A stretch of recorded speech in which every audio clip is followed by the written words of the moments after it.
حضرت مالک بن دینار فرماتے میں نے 60 حج کیے. ایک حج کے موقع پر میں نے بڑا رش دیکھا, لاکھوں کا اجتماع ہوا. میری باتوں کی سمجھ تو آ رہی ہے نا آپ دوستوں؟ جو نہیں بول رہے انہیں بھی آ رہی ہے نا؟ اللہ جزا دے. کہتے ہیں لاکھوں کا مجمع تھا تو میرے دل میں خیال آیا, میں نے کہا اے اللہ, اتنے لوگ آئے ہیں, ان کا حج قبول بھی ہوا ہے کہ نہیں؟ فرماتے ہیں میں سوچ رہا تھا تو رات کو نا خواب میں نے کسی کہنے والے کو کہتے ہوئے سنا کہ سب کا قبول ہو گیا ہے. بلخ کا رہنے والا محمد بن ہارون بلخی ہے, اس کا حج قبول نہیں. فرماتے ہیں شہروں کے علیحدہ علیحدہ خیمے لگتے تھے. اب بھی آپ حج کرنے جائیں تو پاکستانیوں کی رہائشیں علیحدہ ہوتی ہیں, انڈین کی علیحدہ, بنگلہ دیش کے علیحدہ, مصری, یمنی, سب لوگ علیحدہ علیحدہ رہائشیں ہوتی ہیں, جھنڈے لگے ہوتے ہیں ملکوں کی. کہتے ہیں میں نے سویرے اٹھ کے ڈھونڈنا شروع کر دیا. ڈھونڈتا ہوں وہ بندہ ملے.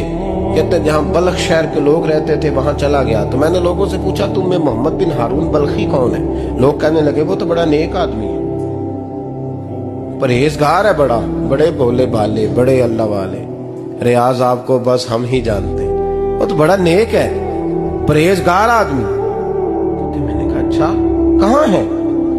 انہوں نے کہا پہاڑ کے پیچھے اس نے خیمہ لگایا ہوا ہے, ساری رات عبادت کرتا ہے, سارا دن روزہ رکھتا ہے, قائم اللیل ہے, صائم الدہر ہے. کیا بات؟ فرماتے ہیں میں ان لوگوں کی بات سن کے حیران ہو گیا کہ مجھے کیا بتایا گیا, یہ کیا کہہ رہے ہیں. فرماتے ہیں میں پہاڑ کے پیچھے گیا. حضرت مالک بن دینار علیہ رحمہ فرماتے ہیں جب میں وہاں پہنچا تو میں نے اس شخص کو مصلی پہ بیٹھے دیکھا. کثرت عبادت کے آثار اس کے وجود پر نظر آ رہے تھے. سیدھا بازو اس کا کٹا ہوا تھا.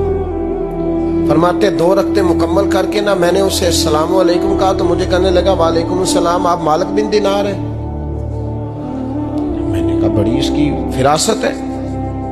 فرماتے پھر اس نے ٹھنڈی سانس لی, کہنے لگا آپ کو خواب آئی ہوگی کہ میرا حج قبول نہیں ہوا. فرماتے مجھ پر اور بجلی گری کہ کیا کہہ رہا. فرماتے میں نے کہا یار لوگ بھی تیری تعریف کر رہے ہیں اور تیری بصیرت بھی بڑی ہے, تو یہ ماجرا کیا ہے؟ کہنے لگا آپ نہ پوچھیں. یہ کہہ کے اس نے رونا شروع کیا, دیر تک روتا رہا. میں نے کہا نہیں یار تو بتا.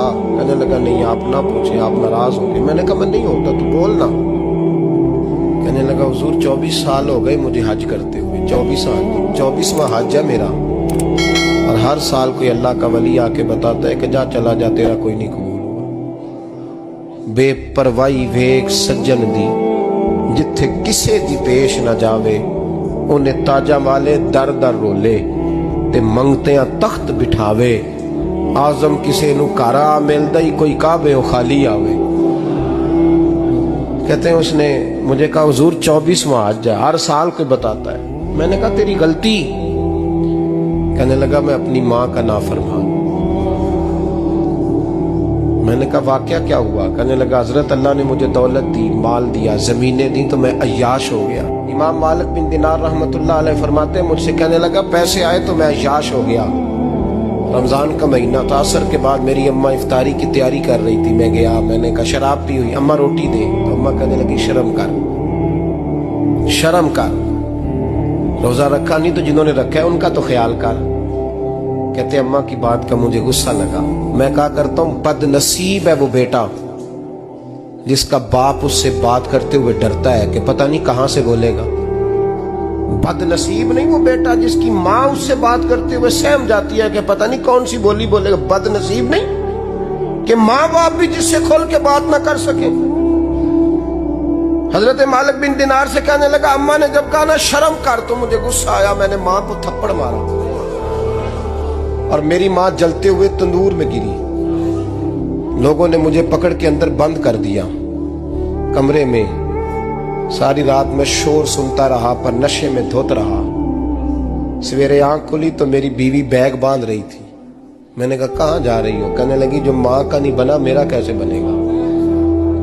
میں نے کہا میری اماں کا وہ تو لوگوں نے رات کو ہی دفن کر دی جنازہ پڑھ کے. تڑپ کے کہنے لگا مجھے کیوں نہیں بتایا؟ تو کہتے ہیں لوگ کہنے لگے تیری مرتی ہوئی ماں کہہ گئی تھی اسے میرا منہ نہ دیکھنے دینا.